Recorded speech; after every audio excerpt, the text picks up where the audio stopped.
Hello, everyone. I have good news and I have bad news. The good news is I returned from the new staff orientation yesterday. I got back from Florida and everything went really well there. It was so good being able to join up with all of these other missionaries that are being sent out, and kind of rejoicing in the fact that God is sending, workers into the field. It was really cool just to be receiving all of that encouragement, studying the Bible about, biblical fundraising and all of those things. The bad news is Kendra and I have both been receiving a lot of spiritual warfare. To kind of give you guys a rundown of some of the things that we've experienced. A lot of them are smaller things, but while I was in Florida, when Kendra was here by herself, she had to go to urgent care for something. She got COVID as well. While she was traveling with the dogs, picking up from daycare, the car broke down that we had. And so she had to get that towed, and thankfully she had people surround her to pick her up while I was gone. Let's see what else. While I was in Florida, I got scammed by the rental company for the rental car that I had.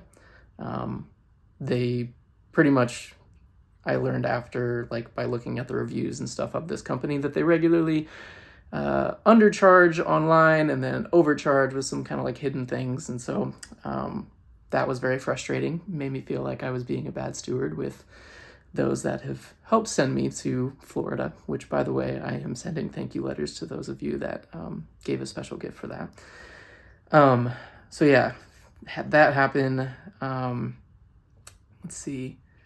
So yesterday, somebody was supposed to come to our house. The buyer was supposed to come to our house here in Indiana to kind of do one last look at the house. And so Kendra and I had to pack up our 2 dogs and our cat into our small car that was still working, and left the house, just a family trip to a restaurant, go to the drive-thru and just sit in the car. Pretty much the realtor, his car broke down, and so he told us 30 minutes into us being just sitting in the car with the pets that he couldn't come that day, and we were gonna have to reschedule to this morning. And so we pretty much just took a family trip to sit in a car during a massive hailstorm. So all 5 of us in the car were very anxious about that. Then this morning, of course, everything went fine. We packed up all the pets again to leave so that they can come check out the house. And so all that went well, signed off on the house. Things were looking good. And then right after we get home, we get a call from the mechanic that was working on our other car to tell us that the rear differential grenaded is the term that they used. They said they have no idea how that happens. They've never experienced anything like it before. And they told us that it was going to cost about $3,000 to do it, which depletes pretty much all of our savings and what we were able to put into our savings from selling the house. So that was a bummer. And also it's going to take them just over 2 weeks to fix it. And we move in just under 2 weeks. So we're going to have to make the move with one vehicle plus the U-Haul. And after the move, I will have to fly back to pick up the car and drive back to Baltimore by myself. So a lot of very inconvenient things, as well as some others that just more minor, but still a headache.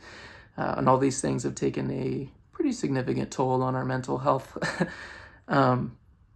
But the good news is, from all of that, is this makes it all the more clear that we are heading in the right direction.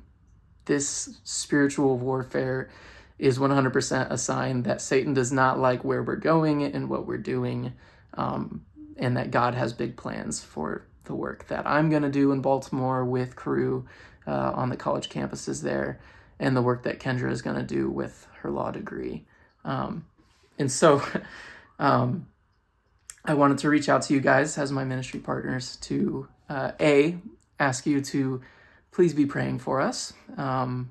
So many headaches going on, and ways that we need to really just trust God is going to continue to provide, as he always has. B, as you know, I'm in the process of reaching out to everyone to begin fundraising. It's, of course, a bit more than what I had to fundraise as an intern. And so that's a little bit daunting, but, you know, God has provided for my entire life. And he has provided for countless crew staff and other missionaries. So I know he's going to provide for us, but this is just another setback pretty much. And so, I've already reached out to some of you, but as I continue to reach out to you, please be prayerfully considering ahead of time to continue to support me financially. My need is for monthly commitments or quarterly, annually, whatever, just to be able to say that it's not just a one-time gift. And for those of you that are financially supporting us, I ask that you prayerfully consider increasing if possible. No expectations for anybody to do that, of course. I'm not entitled to anybody's money, but I am convinced of the importance of this work, as I know all of you are.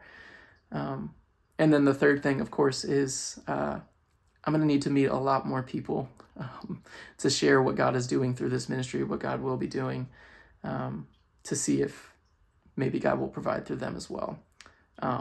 If everybody who is supporting me continues to support me at the same amount, I will be at about 37% fundraised. And that is the people that are supporting monthly, annually, whatever. I'm going to need to meet a lot more people. So please be prayerfully considering who you know that might be interested in hearing what God is doing in Baltimore, in college campuses, whatever it may be. I want to share just a scripture passage with you guys in Philippians. As I mentioned during the new staff orientation in Florida, we did a lot of looking into the Bible about, how the Bible supports mission work, basically.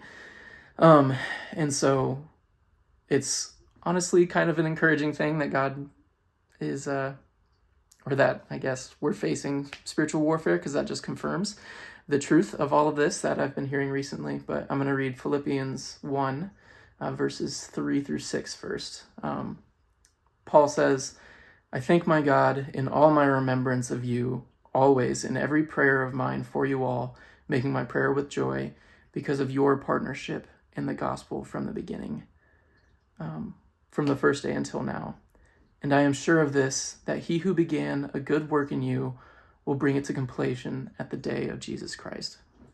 God's will is not going to be halted by any of these happenstances that have come to Christian Kendra and I. I'm confident that he's going to continue to do this. And I wanted to remind you guys that in a similar way, I'm so grateful for all of you for partnering in the gospel with me. And that I'm certain that God is going to bring it to fruition. As I mentioned, this is honestly in a way very encouraging. And Paul continues on verses 12 through 14, some of the encouragement that he's facing. He's imprisoned at this time. He says, "I want you to know, brothers, that what has happened to me has really served to advance the gospel, so that it has become known throughout the whole imperial guard and to all the rest that my imprisonment is for Christ. And most of the brothers, having become confident in the Lord by my imprisonment, are much more bold to speak the word without fear." In the face of these discouraging circumstances, or by what Satan wants to be discouraging, honestly, I am emboldened to know that Kendra and I are on the right path. Emboldened to think that this must mean God has some big plans in store for us. And the more that our faith is tested, the more that we can live out our faith by trusting that God is going to continue to serve us, that God is going to continue to provide for us and care for us. We can see it in Philippians, the way that God has continued to pour into those in the church of Philippi, and for Paul and for all those others that were sharing the gospel. I'm confident that God is going to continue to provide for me, fellow missionaries from Cru that were just commissioned 2 days ago, and also for you all. God does not give us just a little bit to cover everyone. God gives us enough. And in our giving and our faithfulness with what we have a little, God will provide us with much. And so, yeah, I'm going to be reaching out to you. So again, please be prayerfully considering supporting us in any of the ways that I mentioned. In fact, if you feel so led, it would be wonderful if you texted me, DM me, whatever, and I will get in touch with you. But otherwise, you are welcome to just wait for me to reach out. But yeah, again, I'm thankful for all of you. I would not be in this position for all of this work that's ahead of us if it wasn't for each of you and the ways that you've been able to care for us the way that you have. So yeah, thank you, everyone.